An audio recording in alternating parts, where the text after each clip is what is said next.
So, hello YouTube, hello friends, hello everybody.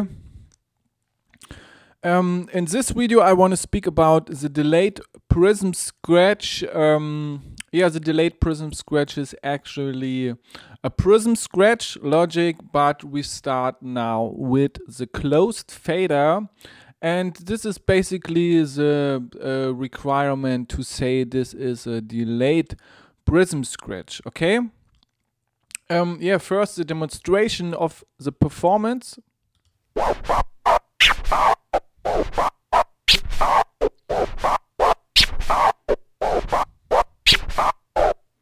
And now twice as fast.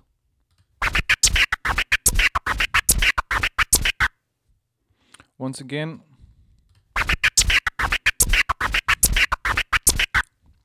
So, it sounds a little bit like the delayed two-click flare performed by Tara from Sargon. You can see this video in the playlist, but the delayed prism scratch got another pattern, another sequence of record motion patterns. And when we consider the normally variation of the prism scratch is playing forward, backward, backward, then forward, forward, backward, and we incorporate over the entire pattern the two-click flare performance twice. And now we start with the closed fader, and you can see inside the notation indication our first movement is a backward motion in a lower motion intensity, and this is the same methodology like the delayed two-click flare. Look in the video, it's the same starting. And when we follow the notational indication, what can we see then? What follows? Then follows a note, that means forward, a note, forward logic, then follows backward. So, and this is normally, in the traditional way, the second group of the prism scratch. Yeah, the first group is one forward, two backward, and the second group is forward, forward, backward. So, and now at the delayed prism, this is our first group. Okay, that means first a E-tone, a lower motion intensity for starting, for let's say for delaying this pattern, and then follows forward, forward, backward, and then the second group of the delayed, but the first group of the prism scratch in the traditional way, then follows forward, backward, and then backward. Okay, and we see this is actually a displacement of the record motion pattern. And why? Because we wanna start with the closed fader. This is a consideration. It's a little bit difficult to understand or not. I don't know. Yeah, but this is a methodology for playing this delayed prism scratch performance, and now we start step by step with observing the practical conversion.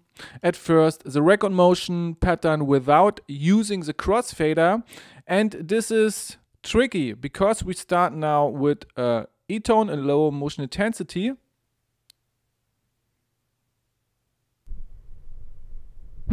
Like this. Also this is the first E-tone here, and then follows two notes. These two notes are placed on the center line, and we must play these two notes separated. But because of the fact that we see this note on the center line, we must play this note as a release. So, and in this case, we play it with a little pause or with a little rest between these two notes. This is the same methodology like playing the bubble taps, for example, and it looks like this. Look. First, second, yeah. Okay, and now we move the record to the start point in shape of an E-tone. Zack. Then follows another note, also as a release. Zack. And then a lower E-tone. And now we use the first record motion, the first E-tone, to arrive finally our start point.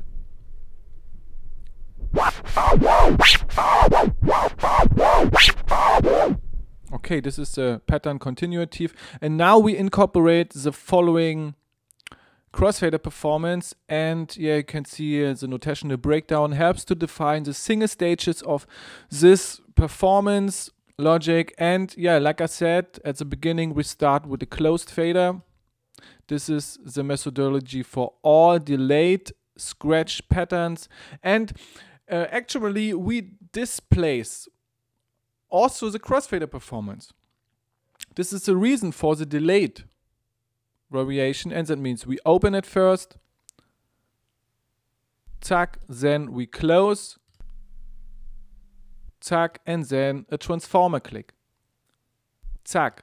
Yeah, this is a sequence on a crossfader,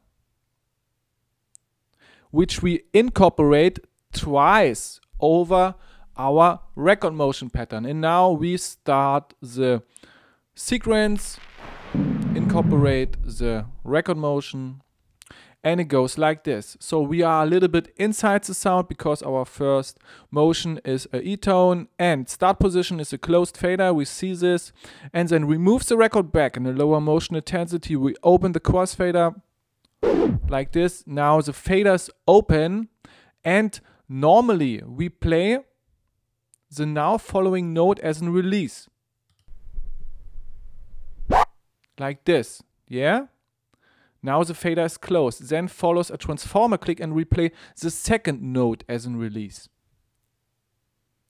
Like this. Then follows a E-tone to arrive the start point once again, and we open the fader. Yeah, it's very sharp. We're in a higher motion intensity, sorry.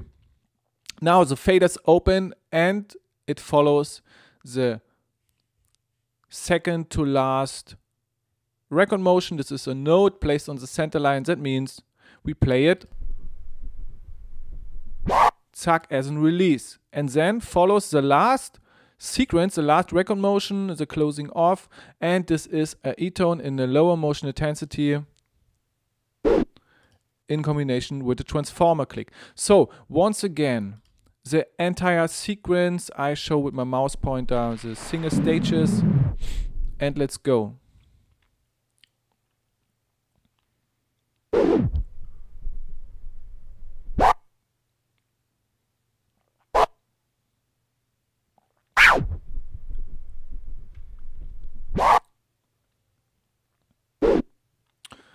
Okay, so this is a delayed prism scratch, and we came now to the reverse pattern. We go inside the sound, and yeah, the simplified indication of the reverse pattern on the left side and the notational breakdown on the right side. And now it's funny because this is now the reverse pattern, but we start with a forward motion. Okay, you can see this inside the notation indication, and the forward motion goes like the fader is closed, and now we move the record forward in a lower motion intensity. It goes like this.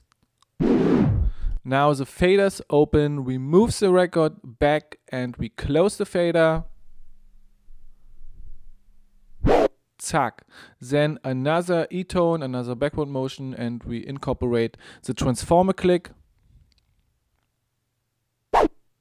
Now follows a note in a higher motion intensity,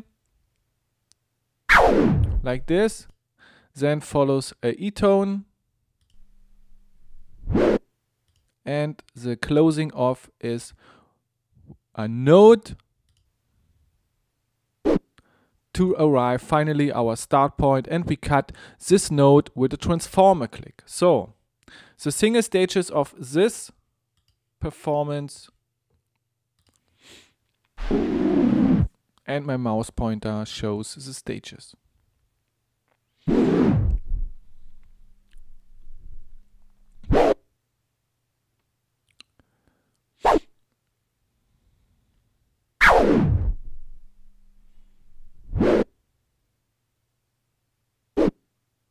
Okay, this is a delayed prism. Finally, the video runtime 200%. Let's go.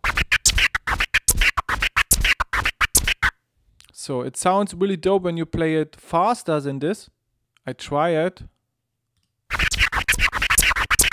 but it was a little bit too fast.